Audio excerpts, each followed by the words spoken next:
Welcome back to our channel. In today's video, we'll guide you through the process of removing the spoiler filter from a sent picture in Telegram. If you've hidden a picture as a spoiler and now want to reveal its content, this full guide is for you. Let's get started. Step 1. Open the Telegram app on your device. Step 2. Tap on a chat to enter the conversation. Step 3.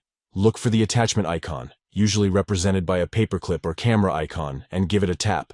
This will open the media attachment options. Step 4. Select the picture you want to remove the spoiler filter from and tap on it. Then, tap on the 3 stacked dots that just appeared. This will open additional options for the picture. Step 5. Among the options you'll find Remove Spoiler. Tap on it to remove the spoiler filter and reveal the picture's content. By following these simple steps, you can easily remove the spoiler filter from a sent picture in Telegram, allowing the image to be displayed without any concealment.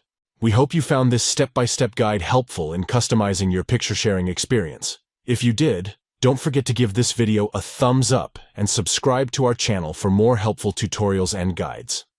Thank you for watching, and enjoy revealing the hidden pictures in your Telegram chats.